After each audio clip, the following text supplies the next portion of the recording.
السلام عليكم ورحمة الله وبركاته وأيان عبد إبراهيم iyo channelkii Halabuur Ayaan leh marka hore subscribe dheh channelka lana wadaag asxaabtaada si ay kula dheegtaan qisooyinka la yaab kale ee uu soo gudbiyo channelkani kulanti wacan sheekada qaybteeda hore waxay noogu joogtay markii uu Sindibaadi noo sheegay inuu boqorkii ula dhaqmi jiray sidii wasiir dawladdiisa ka tirsan waxayna ku bilaamaysaa qaybta kale waxyaabaha aan ka caawiyay boqorka iyo dawladdiisaba waxaa ka mid ahaa sida faraska loogu sameeyo horiyo lagu fuulo waayo waxay fardaha kori jireen iyagoon waxba la saarin oo bilaa kooro ah sidoo kalena aanan wax xarig ah iyo liijaan midna lahayn qof kasta oo faras isticmaalo jasiiradaasna ku noolaa waxaan ka caawiyay sidii uu faraska u fuuli lahaa una hogi lahaa ilaa maalintii dambe uu boqorkii ii wacay wuxuuna igu yiri waxaad ogaataa inaad agteena ka tahay qof cisi iyo sharaf leh isla markaasna annaga naga mid ah sidaas awgeed mana doonayo inaad naga tagto waxaana doonayaa inaan arrin ku faro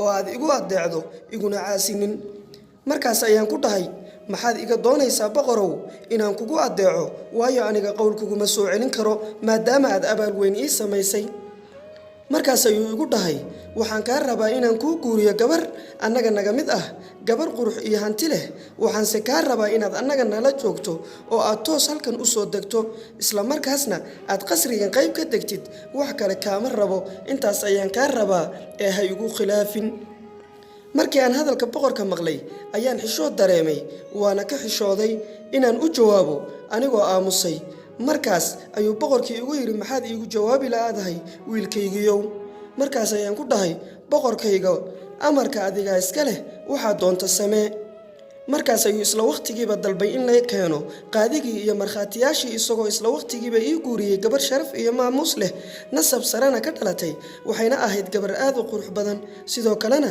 hanti fara badan leh markii gabadhii la igu daray ayuu boqorkii i siiyay guri weyn oo waasac ah sidoo kalena wuxuu i siiyay jaariyado iyo khaadimiin ii adeego waxaan bilaabay inaan ku noolaado nolol midii ugu macaaneyd anigoo gabadhii la ii guuriyay ee xaaskayga ahayd jeclaaday waliba aad u jeclaaday waxaana bilaabay inaan riyo iyo mala awaal dhisto anigoo niyada iska lahaa haddii aan u laabanayo magaaladaydii aan jeclaayay Baghdad xaaskayga macaan horey ayaan u sii kaxaysan doonaa gabadhii la ii guuriyay waxay ii jeclaatay si aan caadi ahayn oo xad dhaaf ah anigana sidoo kale ayaan u jeclaaday waxaana noqonay laba qofood oo aanan wax shaqo kale qabanin markii laga reebo inaan annaga shaqaysiga qabanno anigoo noloshaas macaan ee quruxda badan isaga jiro ayaa maalintii dambe waxaa dhimatay nin aan daris ahayn naagtiisa waxaana ugu tegay si aan ugu tacsiyeeyo waxaan u tagay ninkii oo murugtay intay ka badatay aadba moodo in geeri loogu bishaareeyay waxaana ku dhahay si aan qalbiga ugu dajiyo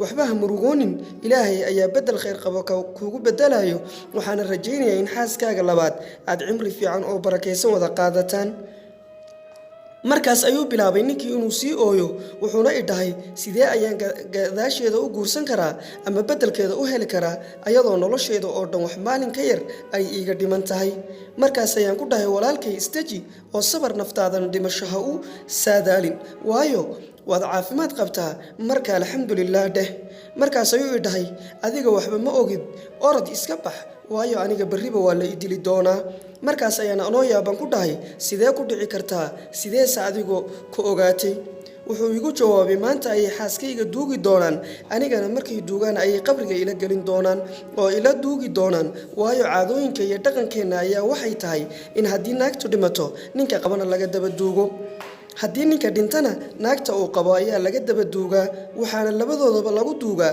hal qabri ujeedkana wuxuu yahay si haddii midkood uu dhinto midka kale uusan nolosha ugu sii raaxaysan markaas ayaan yaabay waxaana soo xasuustay inaan qabo oo guursaday naag iyaga ka mid ah markaas ayaan isku naxay yaa ilaahi oo hadda haddii xaaskayga dhimato ma la iga daba dilaa oo nolosha ma lay dhaafinayaa miyaa la igu duugi doonaa wallaahi caadadan waa mid xun ayaan ku dhahay ninkii dariskayga ahaa anoo yaaban intii aan hadalka dhammaynin ayaa waxaa goobtii yimid dadkii magaalada deganaa waxayna bilaabeen inay ninkii u tacsiyeeyaan maadaama naagtiisii dhimatay sidoo kalena naftiisana uga tacsiyeeyaan maadaama uusna ka daba dhiman doono aniga yaab ayaa meeshii kale la taaganahay waxaana bilaabay inaan ka cabsado in naagtayda iga hor dhimato aniga waxaan ku fikirayay inaan dhimasho ka badbaaday, laakiin waxaan ogaaday in dhimasho noocan ah in nolosha lagugu duugo ay ka dhib badan tahay wax badan midii hore. ninkii miskiinka ah ee xaaskiisa ka dhimatay sidii ayaa lagu duugay oo isaga iyo xaaskiisii hal qabri ayaa la wada geliyey.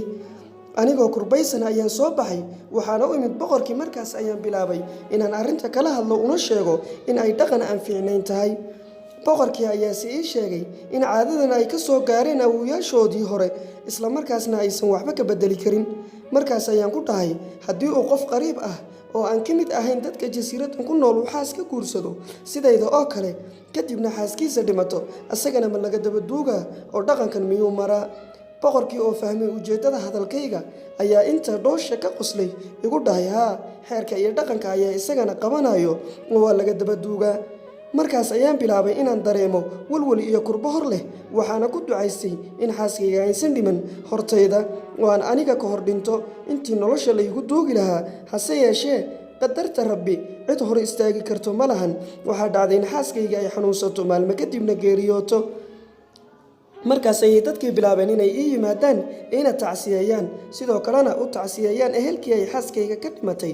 waxaa sidoo kale ii yimid si uu iigu tacsiyeeyo boqorkii jasiiradda. kadib waxay bilaabeen inay mayraan meydkii xaaskayga, anigana shoog iyo yaab daraaddiis aan la hadli la'ahay.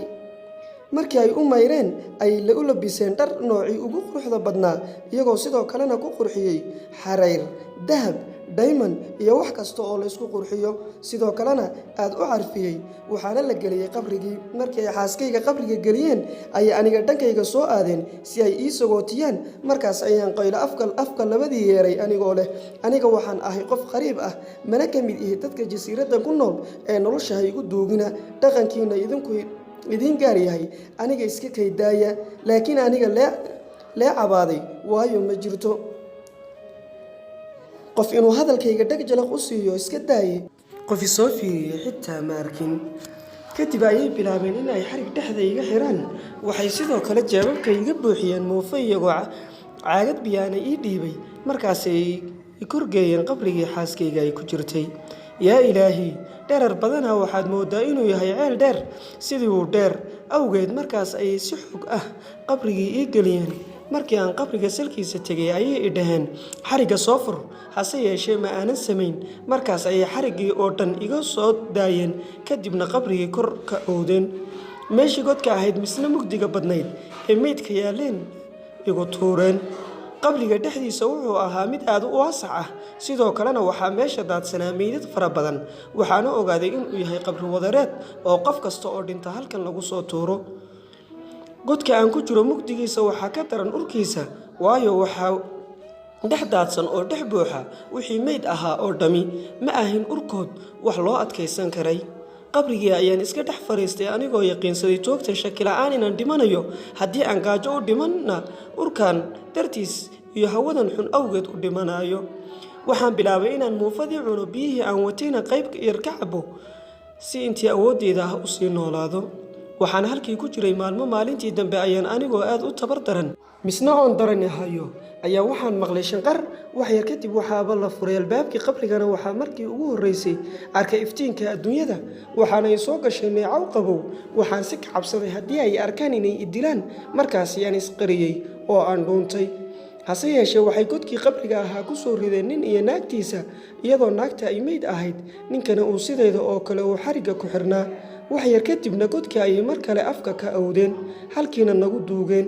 ninkii markii uu godka soo dhexgalay, isla markaasna qabrigiina lagu daboolay, ayuu bilaabay inuu derbiyada garaaco, isagoo godka derbiga ku wareegsan mid kasta jugjug siinayay ilaa uu markii dambe uu mid ka mid ah derbiyada qodisku bilaabay.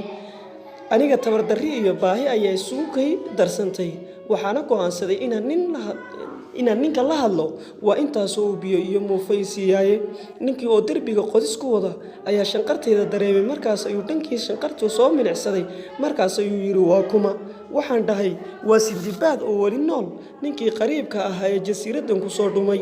markaas ayuu xaggayga soo aaday. kadibna wuxuu igu yidhi, imaqal, haddii aad rabto inaad noolaato. aniga maalmo ka hor markii xaaskayga xanuunsatay, isla markaasna aan yaqiinsaday inay dhimanayso, ayaan godkan agtiisa god kale ka qoday. anigoo muddo habeen qodayay si haddii ay dhacdo in ay dhimato xaaskayga oo la ii duugo aan naftayda ula baxsado nasiib xumo sidii aan ka cabsanayay ayaa dhacday oo xaaskayga way dhimatay.